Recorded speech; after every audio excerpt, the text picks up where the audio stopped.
A'udzu billahi samil alim minasyaitonir rajim. Bismillahirrahmanirrahim. Alhamdulillah wassalatu wassalam ala Rasulillah wa ala alihi wa sahbihi ajma'in. Amma ba'd. Assalamualaikum warahmatullahi wabarakatuh.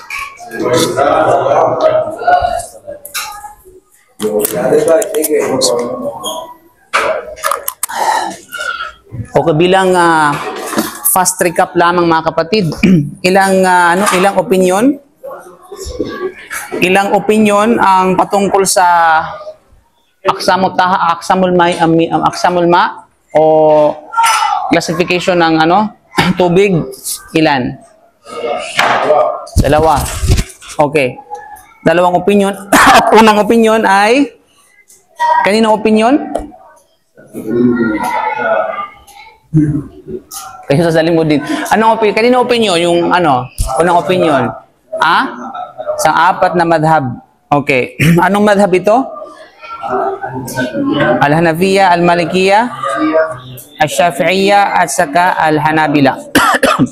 Okay, sa opinion na ito, ilan ang uri ng tubig? Tatlo. Ano yon? Tahor, tahir, at saka najis. Okay, anong pagkakaiba ng tahir at saka tahor? Tahir ay pwedeng panghugas sa iba. Ang tahir ay pwedeng panghugas? Tahor. Okay, Kong. Yes, go ahead. Ang tahor ay pwede pang dalisay. Pwede pang dalisay. Okay. Paglinis sa iba. Paglinis pero hindi pwede pang dalisay. Pagwudo. Okay, magbigay ng halimbawa ng tahir na tubig. Ano nga? Okay, juice. Masyaallah ka pa. Ano yan? Ang alak. Ang tanong dito, ang alak, ito ba, saan siya kabilang sa tatlong ito? Najis. Najis. Najis. Sabi niya, najis daw. Okay. Kanino kabilang? Ano siya? Tahir, tahur, o najis? Tahir, ha? How do you know? Paano nasabi? Ha?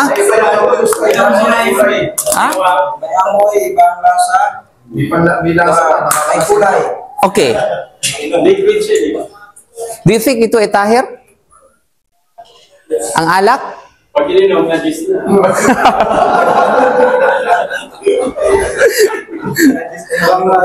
Okay, nagkaroon ng iba't ibang opinion ang tinatawag na tungkol sa alak.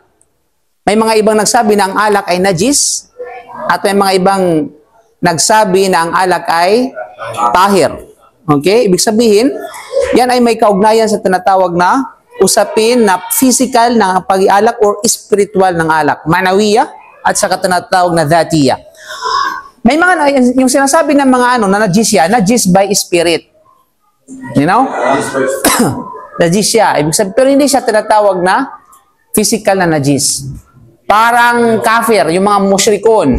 Ang mushrikon, yung pagiging najis nila, ay ang spiritual, hindi yung physical. You know? Kagaya din ng alak. But of course, may mga ilan sa mga ulama nagsabi na strong talaga ang kanilang panindigan na sabi na kahit ito ay physical, ito ay najis talaga. You know? Anyway, matasaklawan natin yan, inshallah subhanahu wa ta'ala. Okay, mga kapatid. So, yung mga tanong natin yan, nasa exam na yan. Okay? So, ngayon, of course, naglatag tayo ng mga katibayan bilang susog para sa unang opinion at dadako tayo ngayon sa tinatawag na pangalawang opinion o pangalawang pananaw. So narito yung pangalawang pananaw at yung mga which is remarks at komentaryo ng ilan sa mga ulama. Ang tubig ay mayroong dalawang uri lamang. So second opinion, sinasabi nila na ang tubig ay okay?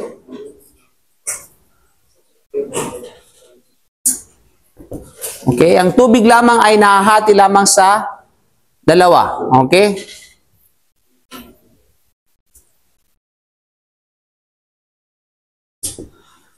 Para sa kanila, ang tubig ay dalawa lamang. Okay? Ang tahir,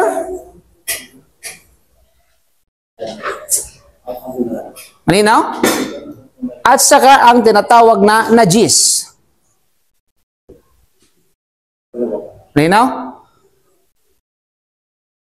Tahir at najis. Tahir at saka najis. Ilang ang tubig? Ayan lang ang dalawang klase ng tubig. Kaya generally speaking, para sa kanila, para sa mga opinion na ito, dalawa lang yung klase ng tubig. Wala ng tahur. Ang tahur, iisa lamang para sa kanila. Whereas sa unang opinion, ang tahir at saka tahur magkaiba. Right? Samantalang sa opinion na ito, ang tahir at saka tahur, same lang yan. Parihas lang yan. Para sa kanila, ang tahir at saka yung tinatawag na tahur ay same category. Walang pagkakaiba. Okay? Walang pagkakaiba. At of course, ang pananaw na ito ay isinalaysay mula sa ilang scholar ng Al-Hanafiya. Sabi natin kanina, ay yung unang opinion, 4 na madhab yun. Ibig sabihin, pinagkasunduan ng 4 na madhab. Samantalang ito, okay? Samantalang ito, mga kapatid, sinasabi natin, ito ay opinion ng mga ilan sa scholar ng Al-Hanafiya. Some of the scholars of Hanafiya.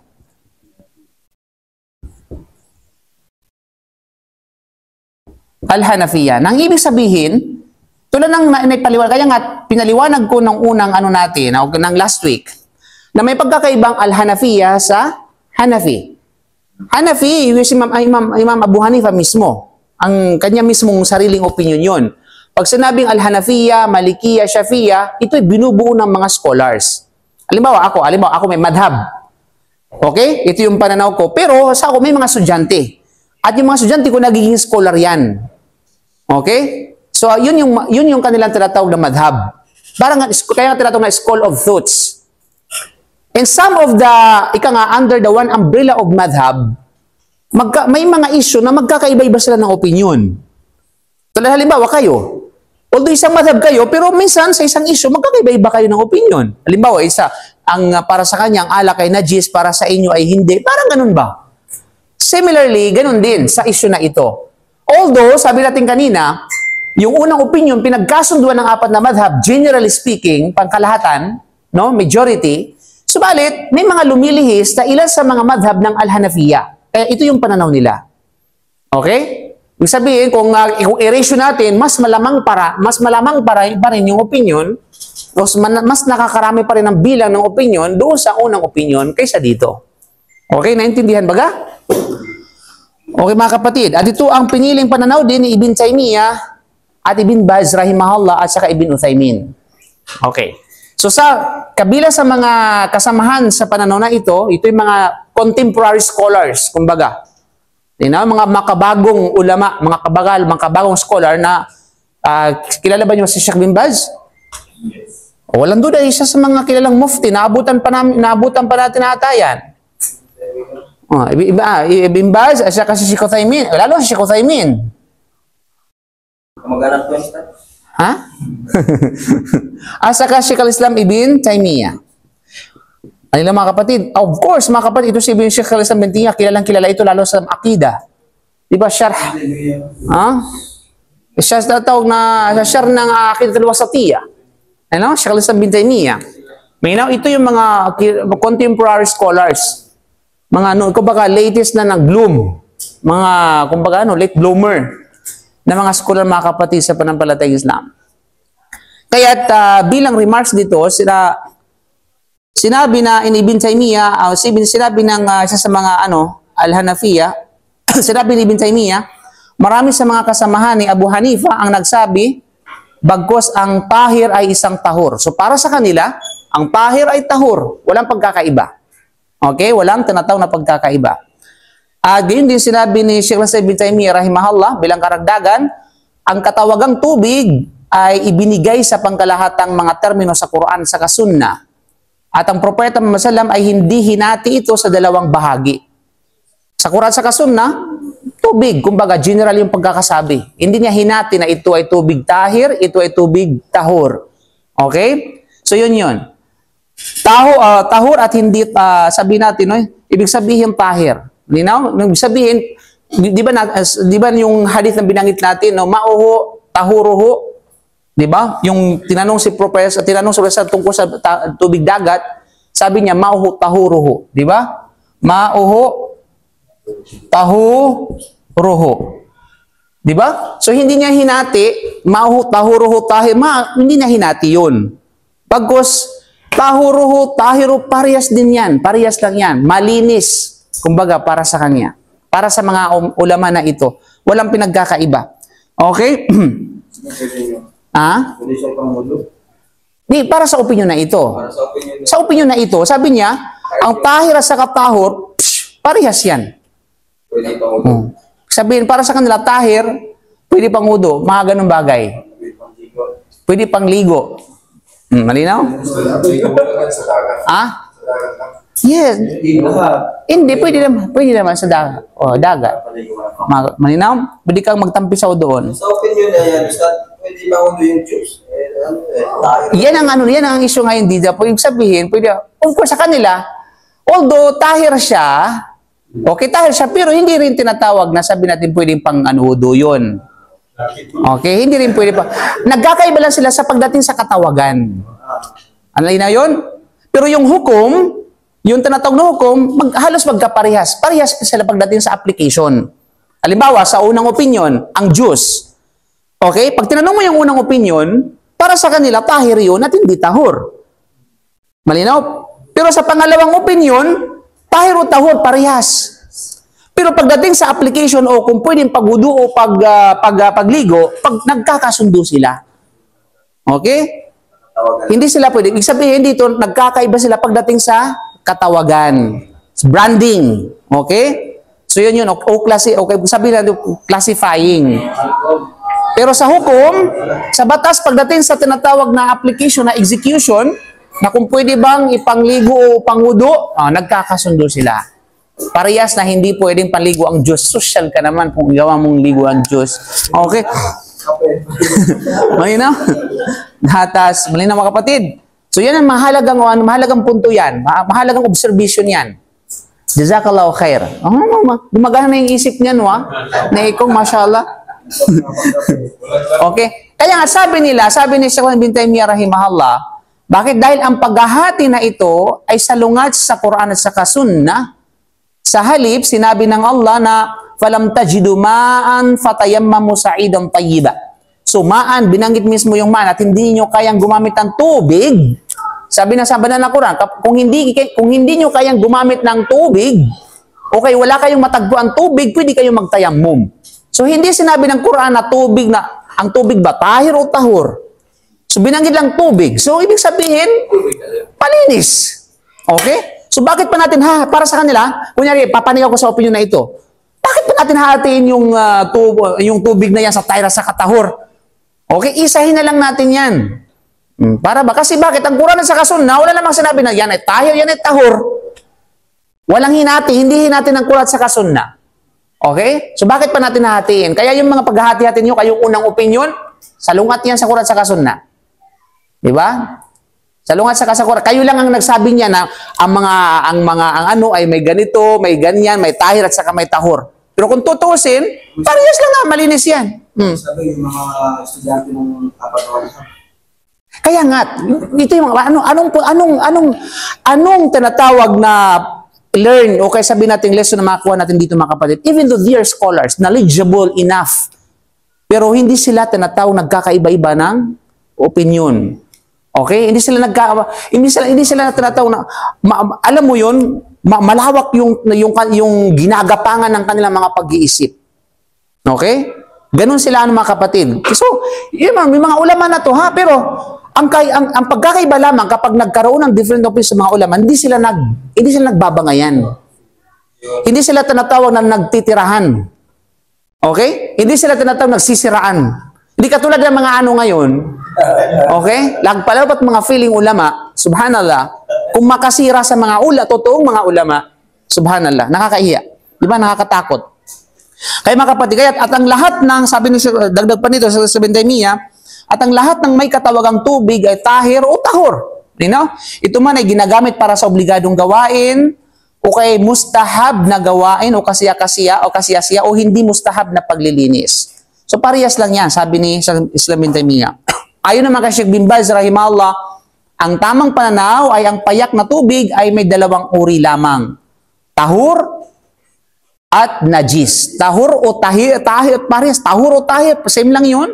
at saka tinatawag na najis. Malinaw? Kaya sinabi ng Allah, wa anzalna minas sama'i ma'an tahura. Makikita natin dito. Okay? sa sinabi ng Allah, wa anzalna. Okay? Minas sama'i ma'an, ito yung tubig, tahura. Okay? So makikita natin sa Quran, even na Quran sa Sunnah, ang always binabanggit ma'an tahura. Ma'an tahura. Okay? Kaya naman yung tahur dyan, ibig sabihin ay tahir.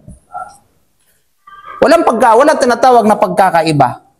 Kasi parihong malinis. Parihong tinatawag na kahulugan ng tahir at sa katahur ay malinis, pure kumbaga, no?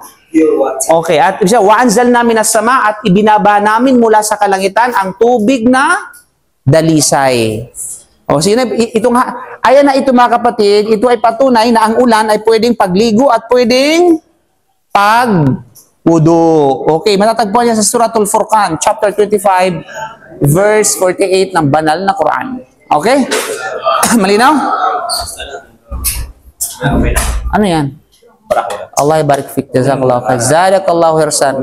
Dagdagan pa ng Allah yung asawa, ang mayamanan. Huwag mo naman i-live. Hindi live yan.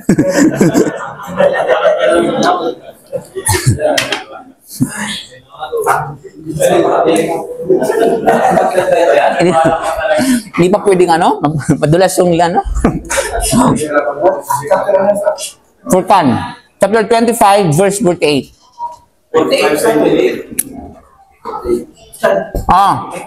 Yes, go ahead.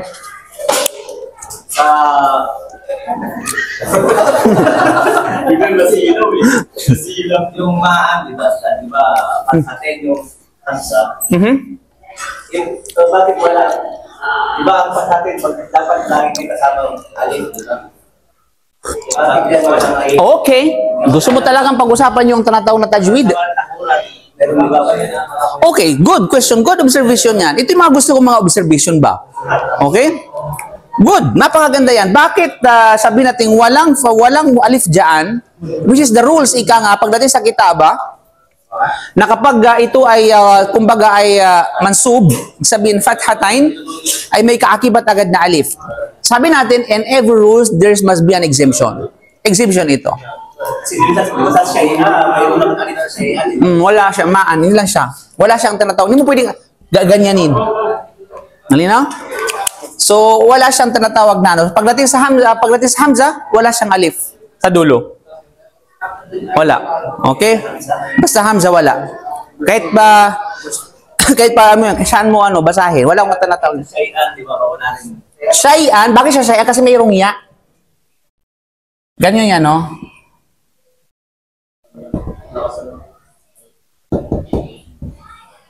Okay? Kasi because of this, dahil dyan. Okay?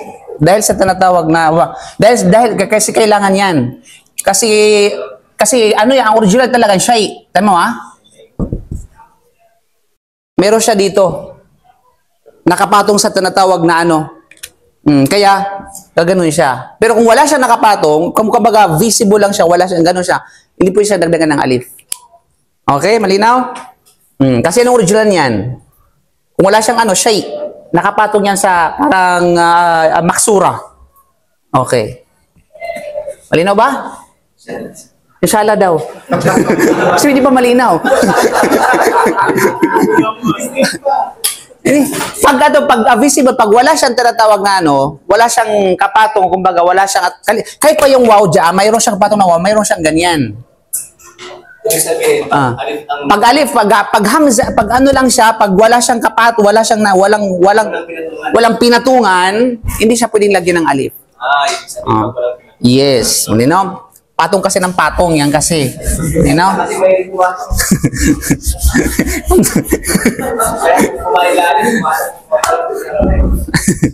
Okay, at gayon din mga kapatid sa barakato. At gayon sinabi pa ng Allah.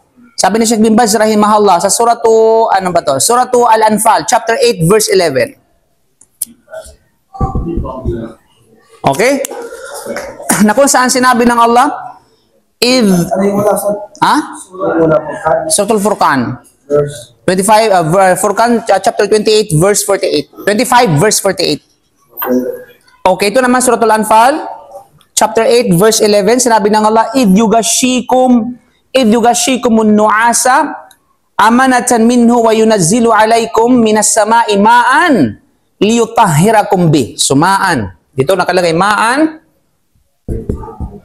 liyutahhirakum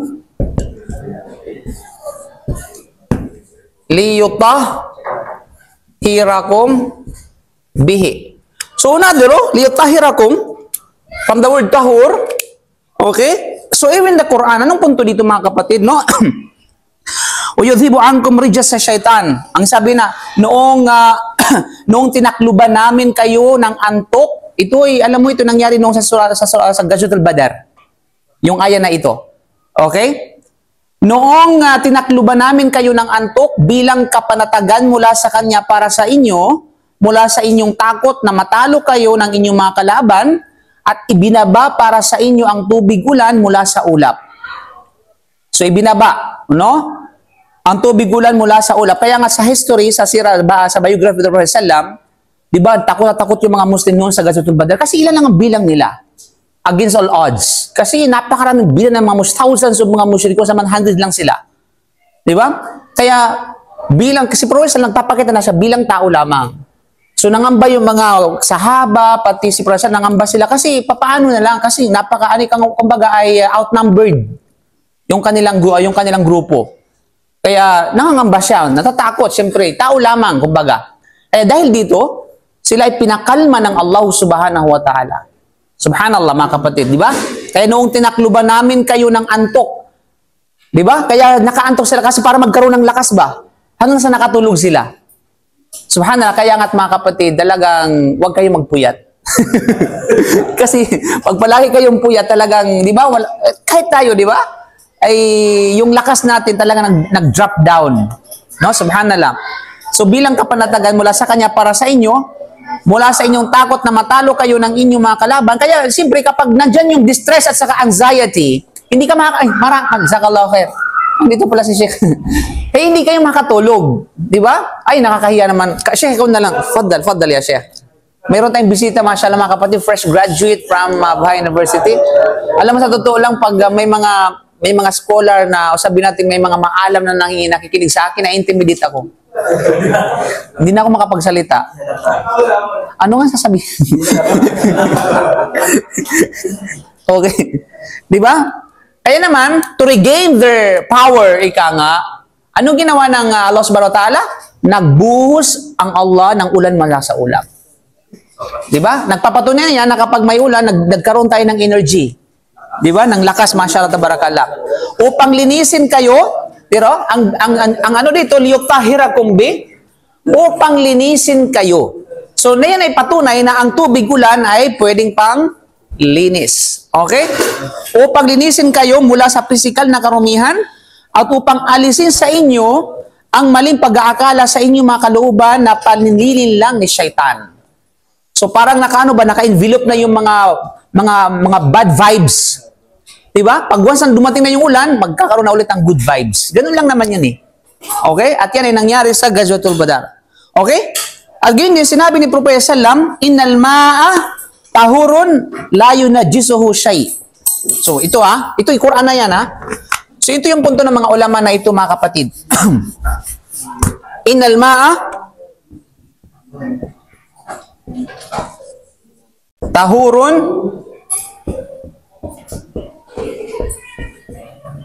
la yunajjisuhu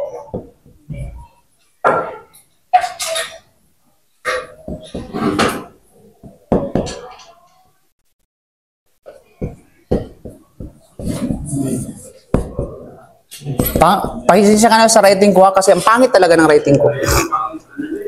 Okay. Doktor. Anong doktor ka dyan? Wak doktor. Okay mga kapatid, mapapansin natin dito, anong sabi dito? Tahur. Ibig sabihin dito, Quran at saka hadith speaks na ang tubig ay tahur. Hindi natin sa tahir at saka tahur. Kaya based sa opinion na ito, di ba? Kaya sabi niya, yung mga kayong mga unang opinion, bakit na yung sinasabing ang tubig ay tahir at meron pang tahur? Isa lang yan. Huwag mo nating hatiin yan. Against the Quran sa kasunna yan. Kasi ang Quran sa kasunna, hindi niya hinati ang tubig sa tahir at sa katahur. Pagkos tahur lang ang sinasabi dyan. Malinis. You know? Okay, anong ibig sabihin ng hadith? Ang tubig ay tahur, dalisay, at walang makapagpaparumi rito. Okay? Hadith yan po yan. Hadith po yan. Okay? Ito ay mula sa hadith Imam Ahmad ibn Hanbal. You know? At of course, ito ay kung ako nagkamali sa matatagpuan sa Sunan Abi Daud, at Tirmidhi at saka Nasai. Malinaw? Ang ibig sabihin ng Propeta Salam, maliban na ang lasa, amoy o kulay nito ay binago ng ilang karumihan. Ibig sabihin, ang ibig sabihin ng ibig sabihin ng hadith na yan, na walang makapagpaparumi rito, mga kapatid, maliban lamang kung ang lasa at amoy ay kulay ay nabago. Okay? Malinaw? Maliban ang lasa, amoy o kulay nito ay binago ng ilang karumihan. Ibig sabihin, kapag nahalo na yung duming bagay doon sa malinis sa tubig, nabago yung kanyang kulay dahil dito, nabago yung kanyang amoy dahil dito, nabago yung kanyang tinatawag na lasa dahil dito, then magiging marumi ito. Pero kung hindi na bago yung tatlo, still na malinis yun. You know? Okay? Still na malinis. Okay, mga kapatid. Noon tanong, Ustaz, ayan, Diyos, nabago yung kulay, nabago yung lasa, nabago yung tinatawag na amoy. Bakit sinasabi nyo kanina na pag nabago yung kulay at saka amoy at saka tinatawag na nagiging najis? O, nabago yung Diyos, nabago naman na. Hindi mo naintindihan. Ulitin natin. Okay? Kapag nahaluan ng maruming bagay. Bakit? Yung sugar ba, yung yung powder ba ay marumi? Hindi. Hindi. Di ba? So, tahir siya, pero hindi mo siya pwedeng gawing tinatawag na pangligo o kaya pangudo. Okay?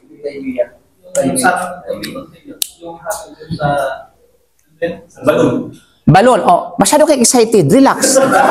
Darating tayo sa balon. Okay? Darating tayo sa tinatawag na balon.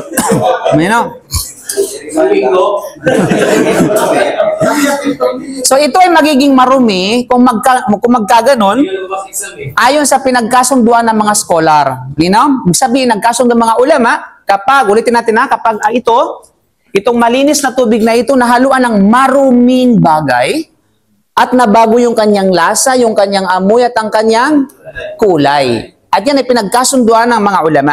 Okay? Na kung saan magiging najis yung tinatawag na tubig na yaon. Tungkol naman sa kung ano ang nahuhulog sa tubig mula sa inumin man, dahon ng puno man o katulad nito ay hindi nadudumihan ang tubig ng mga ito. Ni hindi nawawala ang kadilisayan nito hanggat nananatili ang katangian nito bilang tubig. Sabi ni Sheikh bin Baz rahimahullah. Ngunit kung ang katawagan ng tubig ay pinalitan ng kung ano ang nahalo rito sa ibang pangalan, gaya ng gatas, kape, tsaa at iba pa, na kung kaya lumihis ito sa katawagang tubig at hindi na ito matatawag na tubig, ngunit sa sarili nito ay dalisay pa rin ito sa pamamagitan ng nakahalo rito. At hindi ito nagiging marumi sa pamamagitan ng mga ito. Ibig sabihin, kapag halimbawa ito, kape. Originally, ang kape ay tubig talaga yan bago nahaluan pa.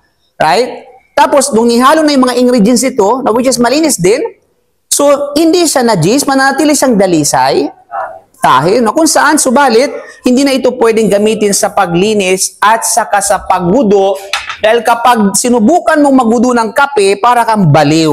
Okay? Ngayon mga kapatid? Okay. Yes. Go ahead. Yung swimming pool na may laruan ng dumi. Aha. Yung swimming pool.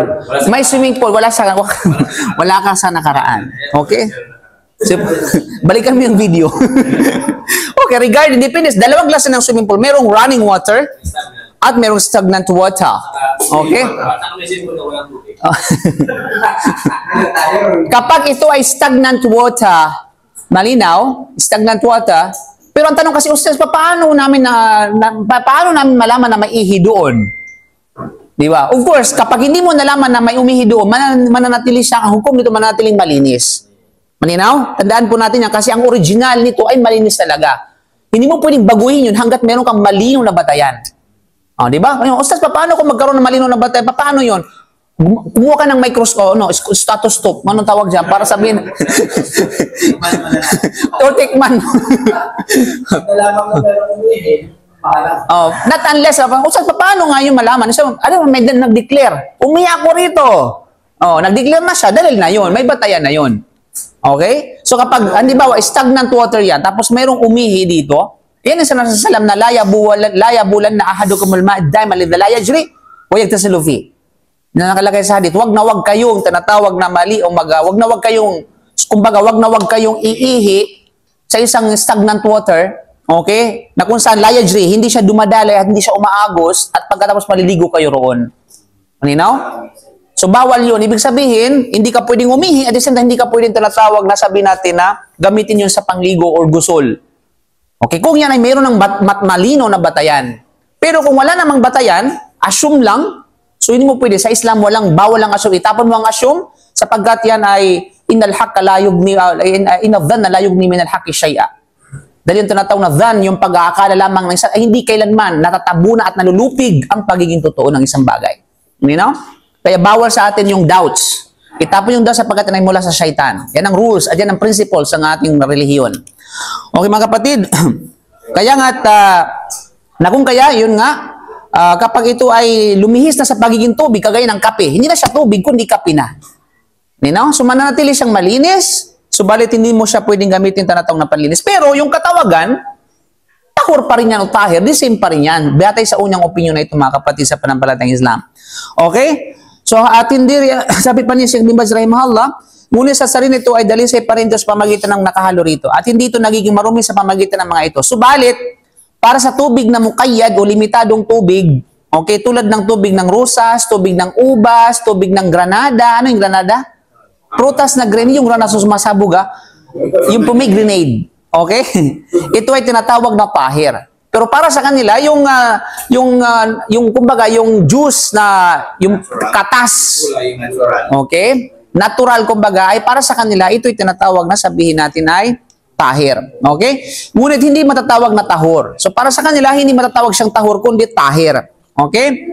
At ang paglilinis mula sa mga dumi at mga karumihan ay hindi nakakamit sa pamagitan ng mga ito. Ibig sabihin, yung mga juices na yan, yung mga katas ng mga granada o ng mga prutas, ibig sabihin, kasali na rito yung niyog.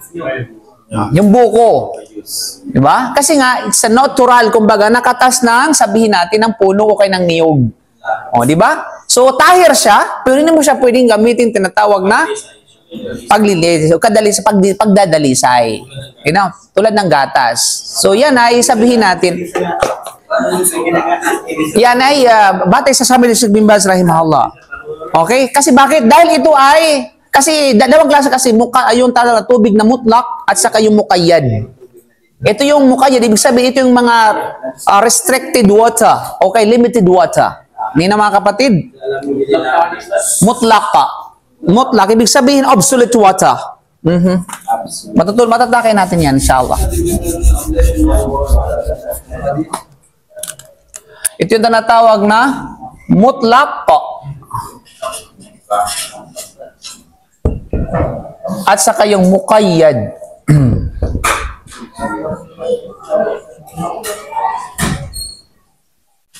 You know?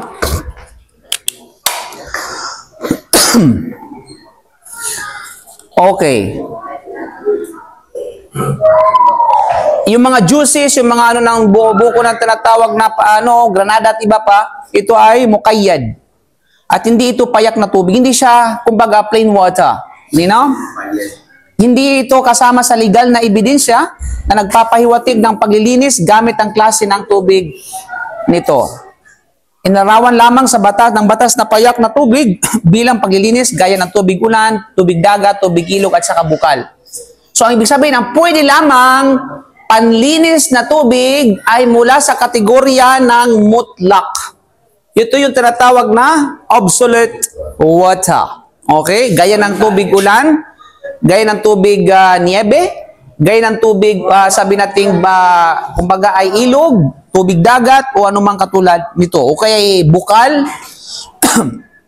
Okay, bilang panghuli na ni Sheikh Uthaymin, sabi ni Sheikh Uthaymin, kasi itong opinion ni Sheikh Uthaymin, no? Ano bang sinabi ni Sheikh Uthaymin hinggil sa opinion na ito, mga kapatid. Sinabi ni Sheikh Uthaymin, ang pinakamalamang na pananaw, ibig sabihin ang pinakamalamang, pinakamatimbang at mabigat na pananaw, ay ang tubig ay may dalawang uri lamang. Ito yung tahir at saka, o tahur or tahir at saka najis. So, anuman ang binago ng karumihan ay nagiging marumi. At anumang hindi binago ng karumihan ay mananatiling tahur or tahir. Okay? Walang batayan para rito sa batas ng Sharia. At ang katibayan para rito ay ang kakulangan ng ebidensya. Kung may kategorya ng tubig na tahir na itinatag ng batas ng Sharia, kung ganun, ito sana ay magiging isang kilala at naunawaan na bagay na may patunay mula sa malinaw at maliwanag na mga hadith. Dahil kailangan itong ipaliwanag at hindi ito madaling bagay. So ito ay kinabibilangan ng alinman sa paglilinis ng kanyang sarili sa pamamagitan ng tubig na ito o pagsasagawa ng tinatawag na tayammum. So ito yung mga, pakisarado nga. Ito yung mga remarks, mga kapatid. So sabi natin kanina, ulitin natin na sa unang opinion, muqayyad. Di muqayyad. Muqayyad, ibig sabihin na restricted water or limited water. Sa mga butas Yun. Okay? Restricted. Hindi respected, ha? Restricted or limited. Mga tukoy lamang ba na, na mga sabi nating tubig? Halimbawa, ito yung juice, yung katas ng juices, mga juice, katas ng granada, katas ng ubas, katas mo, katas niya, katas nating lahat. Okay?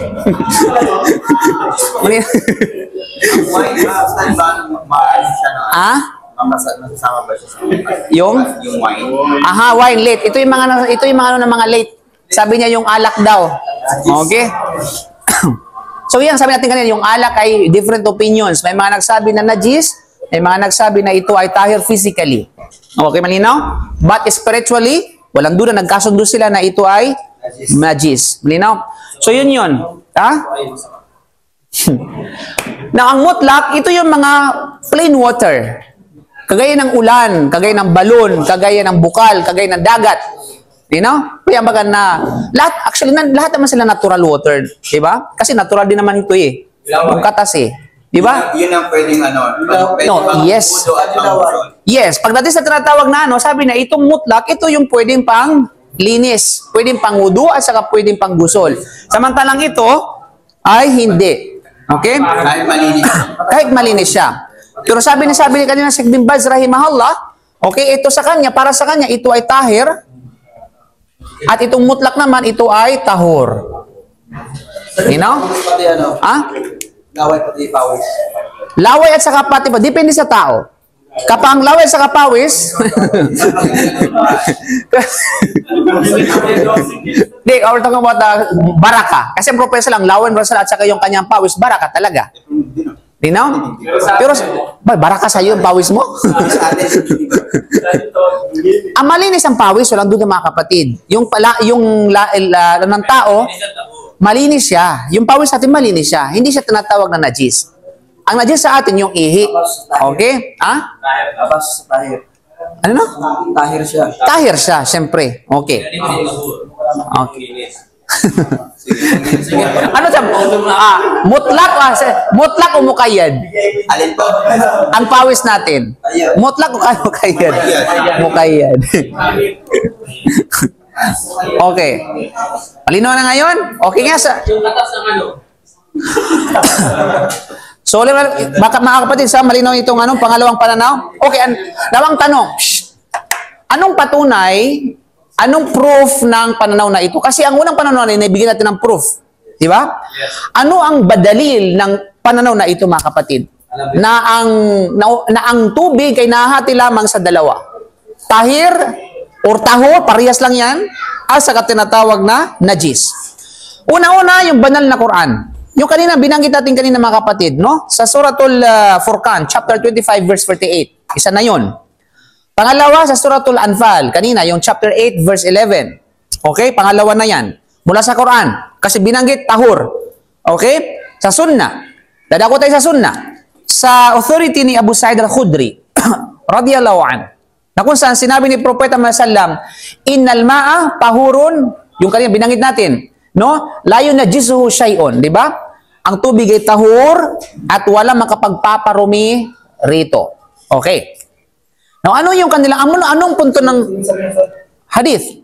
Abu Sa'id al-Khudri. Anong punto sa mga nabanggit nating batayan? What's the point, ika nga? What's relevant? Ang pangalang tubig o katawagan ng tubig ay ibinigay sa payak na mga termino sa Quran at saka tinatawag na sabihin natin sunnah. At hindi binanggit sa mga ito na ito ay nahati sa tahir at saka tahur. Okay? Wala. Bagkus tahur lang ang pagkabanggit. Tahur. Sa Quran saka sunnah, tahur lang. Ang tubig na ito ay tahur. Okay? Ang paghahati na ito ay salungat sa Quran at saka sunnah. Walang batayan para rito sa batas ng Sharia. Kung may kategorya ng tubig na tahir na itinatag ng batas ng Sharia, kung ganon, ito sana ay nagiging isang kilala at nauunawaan ng bagay na may patunay, no? Mula sa malino na mga katibayan at maliwanag na mga hadith. Dahil kailangan talagang ipaliwanag ito. Kasi nga, kailangan talaga kung tutuusin. Kung meron man talagang mga kategorya na ganito, so dapat talagang malinaw. At hindi ito madaling bagay tulad sa natin kanina. Ito ay kinabibilangan lamang ng alinman sa paglilinis sa kanyang sarili sa pamamagitan ng tubig na ito pagsasagawa ng tayammum. So ibig sabihin, so Quran ang mismo ang nagsabi na ang tubig ay najis at tahor. Huwag nating idagdag yung kategorya na tahir. Kasi isahan na lang yun, tahir at saka tahor, same na lang yun. If, for the sake of arguments. Nino? Ah? Mas maganda yung Para sa akin, sa unang opinion or sa nag-iisip pa rin ako eh. kasi ganito, maaari natin sagutin yung pangalawa opinion na ito. Kasi hindi naman ibig sabihin na hindi tinatawag na kinategorya ng Quran at saka na Sunnah yung hati na ito, ay bawal na yun. Okay? Wala namang sinasabi din ng ang Quran na bawal kang maghati ng tubig. Unang classification ng tinatawag na tubig. Mayroong magbatayan na bawal kang hatiin ng tubig sa ganitong bagay. Ito ay mga sabi nating mga panuntunan lamang pagdating sa paghati-hati. Okay? So, ito ay walang kaugnayan mismo sa tinatawag na ibada. Di ba? Kasi kung ibada ito, ay talagang sabihin natin, bawal talaga yun. Kasi babalik sa original na katibayan. Pero since na naman hindi ito tinatawag na ibada, bakit pa natin pagbabawalan yung tinatawag na paghahati-hati? Di ba? magaling maintindihan mo. Sino I mean, ito yung sasabihin ko sa tinatawag na opinion na ito. Kung kasi ang sabi nila na salungat sa Quran at sa Kasunna yung paghati-hati. Wala yung sa Quran sa Kasunna. Okay.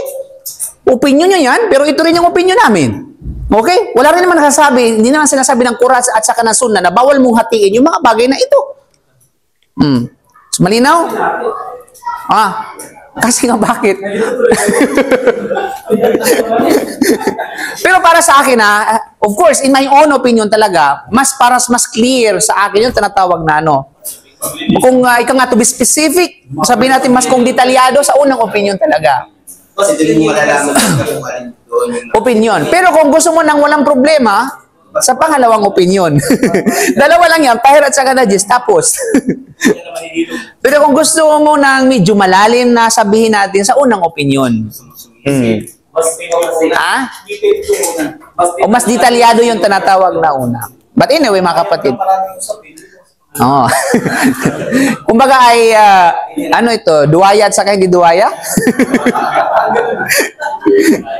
Okay.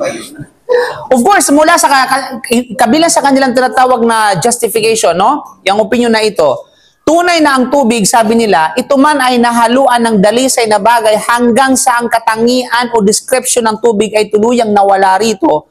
Kung ganun, ito ay hindi na matatawag na payak na tubig.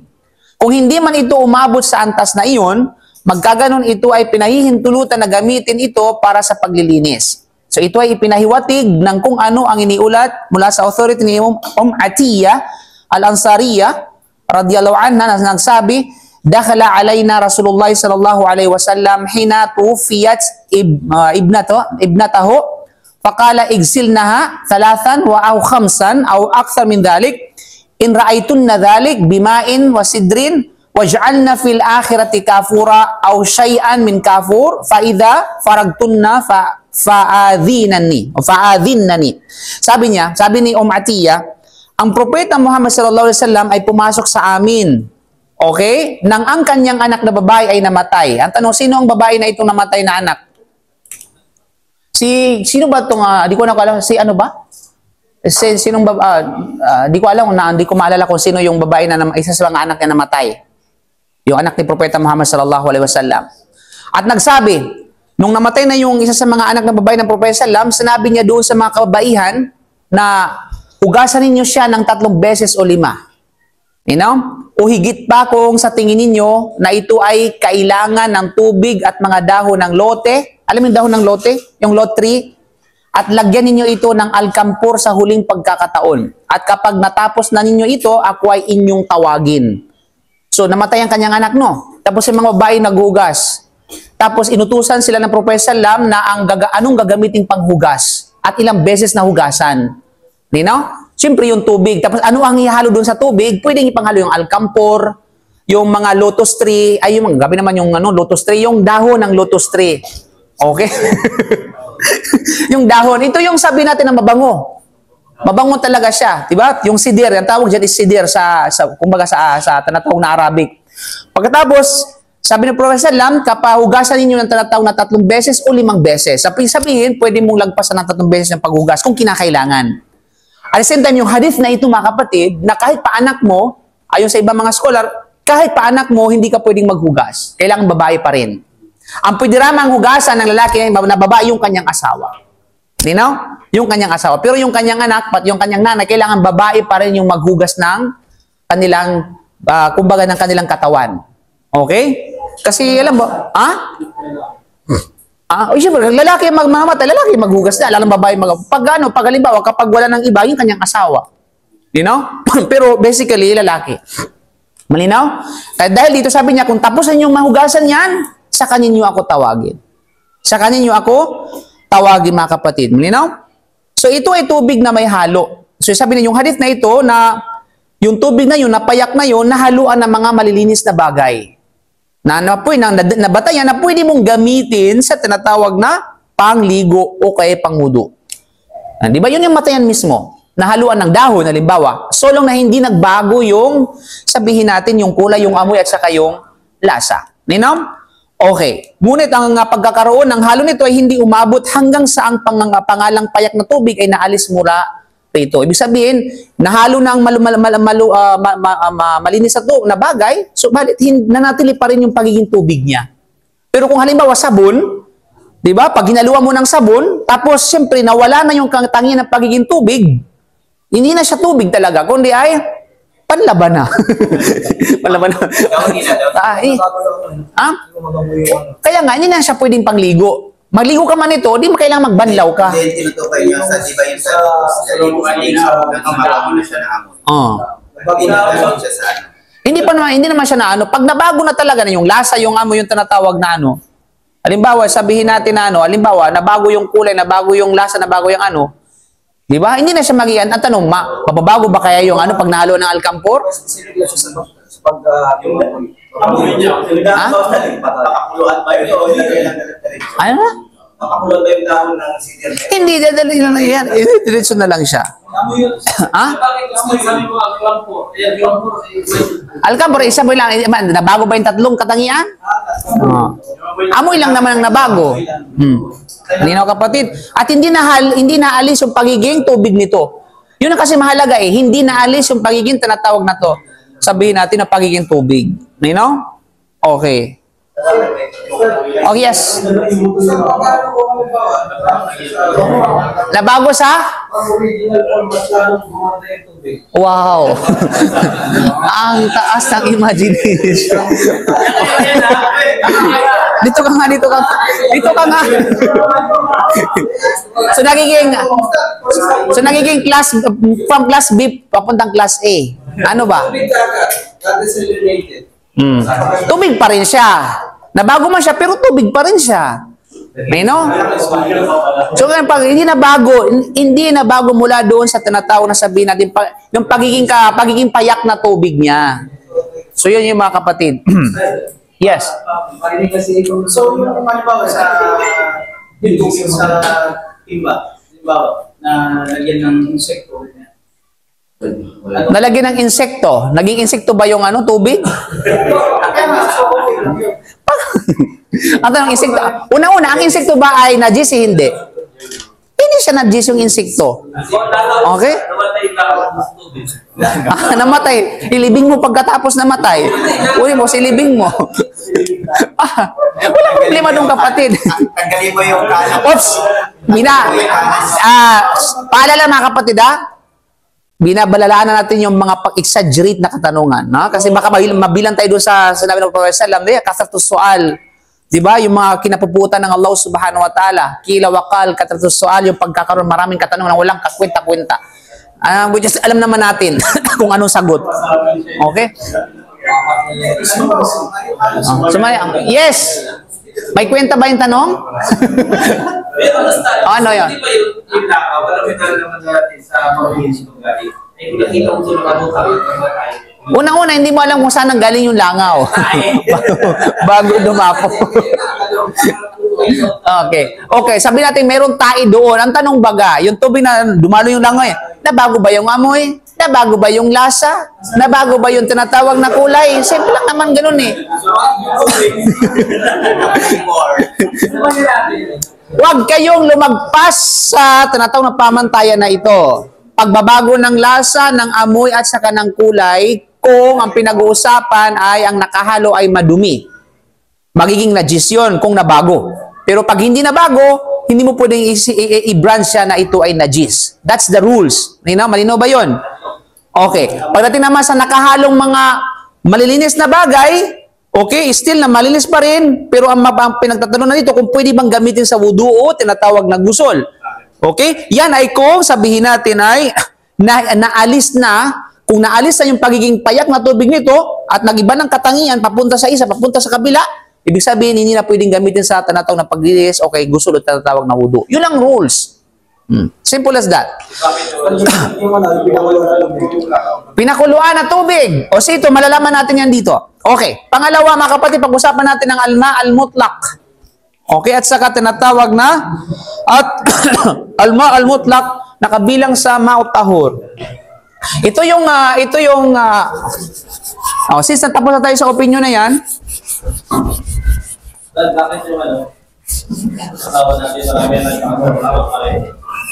Ha. Joke ba yun?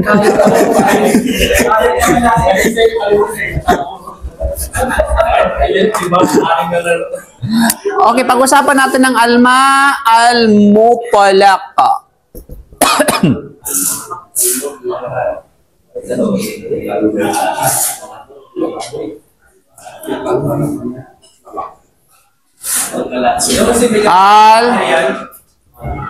Al-mutlaq, Aha. Wait lang Anong spelling ng absolute? Anong spelling ng absolute?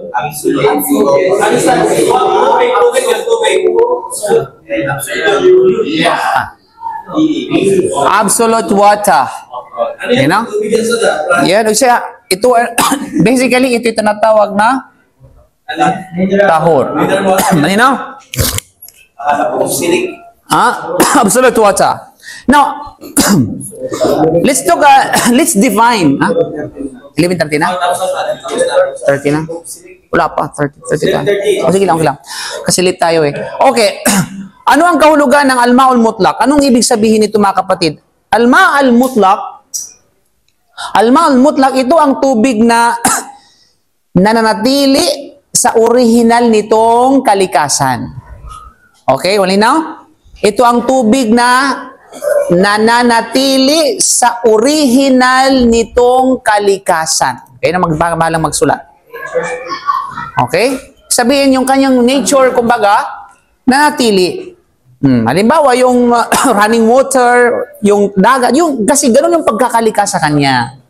Nature talaga. Nanatili yun sa kanya.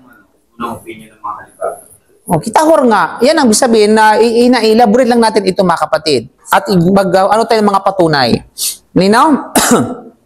Now, ano ba yung mga uri ng ma'al mutlaq? Ano ba yung mga uri nito? So, mayroong mga tinatawag na sabihin natin mga uri ng al-ma'al mutlaq. Una, yung tinatawag na tubig ulan.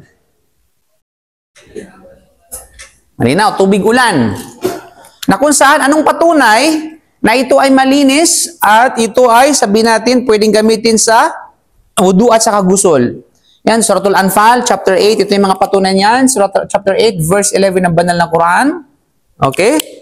Yan ang una. Pangalawa, yung tubig dagat. Tubig dagat. Na kung saan ito yung ocean deep. Okay. Ocean. Na kung saan mayroong remarks dito si Ibn Rushd rahimahullah. Si Ibn Rushd ay nagsabi, ang mga scholar ay nagkakaisang sumang-ayon na ang lahat ng uri ng tubig ay dalisay at malinis sa kanilang sarili at nagpapadalisay rin ito sa iba, maliban sa tubig dagat. Sabi ni Ibn Rushd, maliban sa tubig. So mayroong ditong special remarks dito si Ibn Rushd.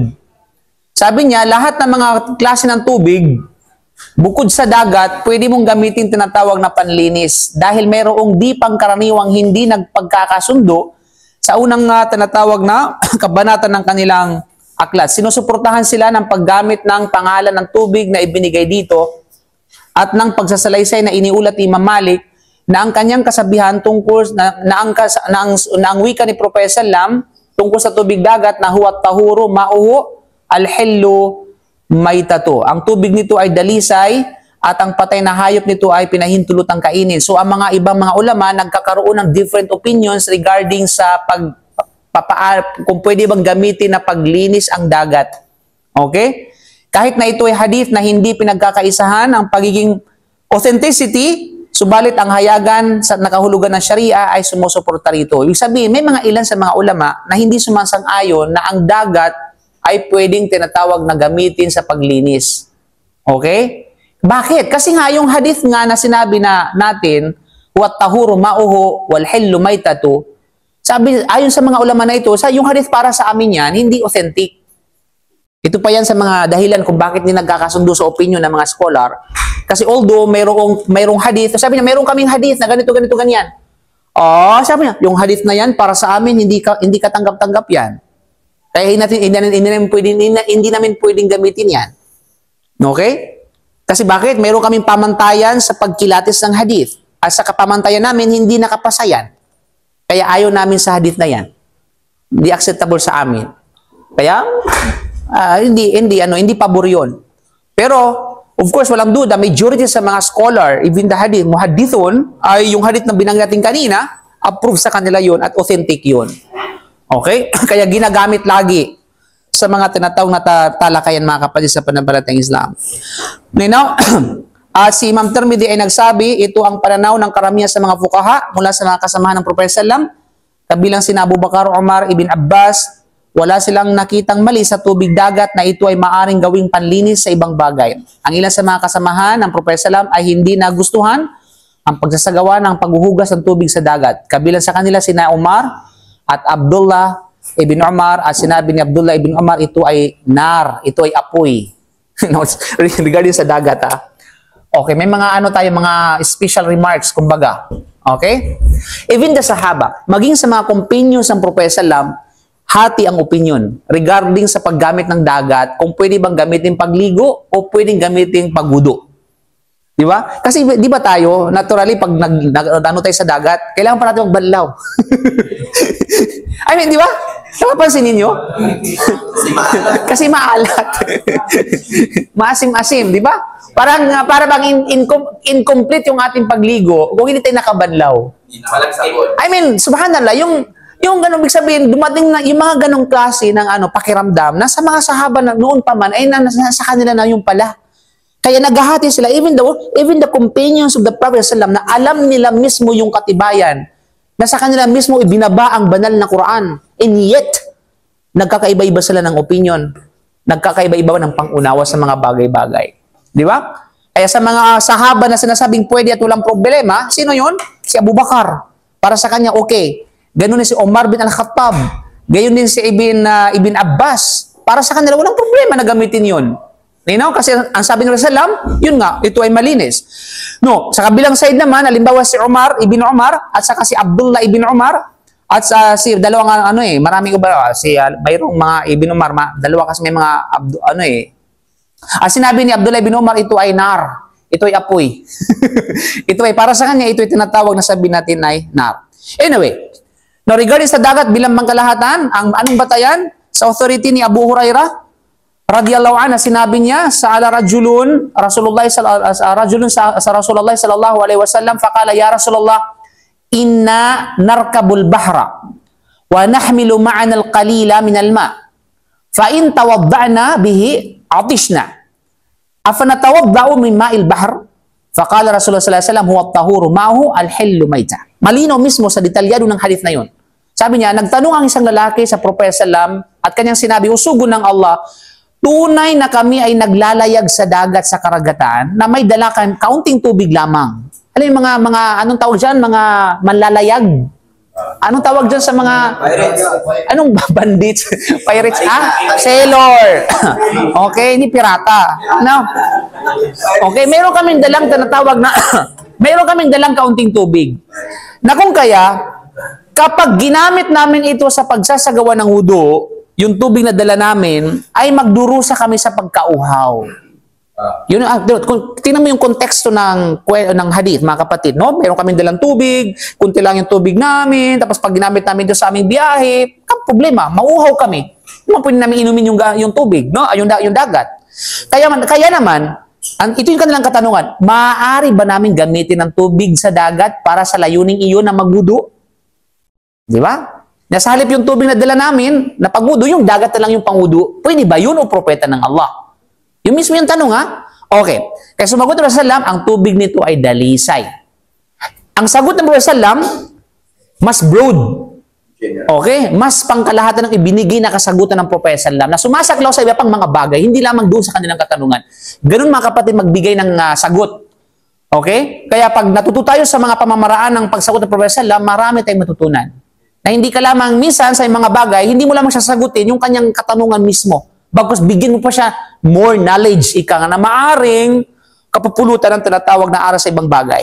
Kaya sa ang tubig nito ay dalisay. Dalisay. At kung ano ang namamatay sa natural na kamatayan dito ay pinahintulutang kainin.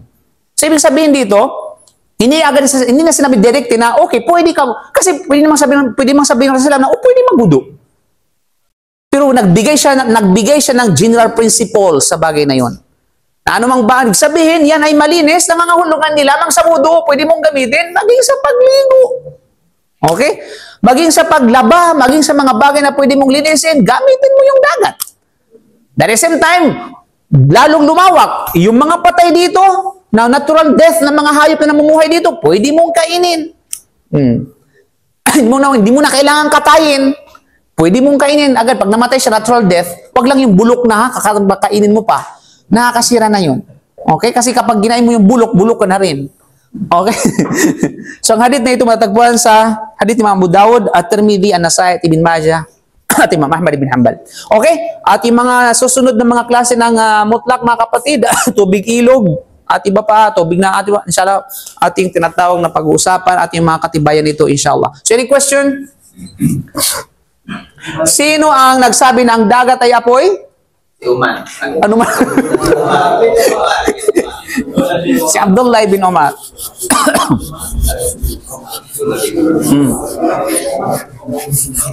Sino ang nagsabi? Sino ang nagsabi na ang dagat ay pwedeng gamitin sa mga sahaba? Abu Bakar Siddiq. Sino pa? Abu Bakar Khattab at si Ibn Abbas. Ibn Baz? Okay, next subject tayo. Pwede mo pa? Pati.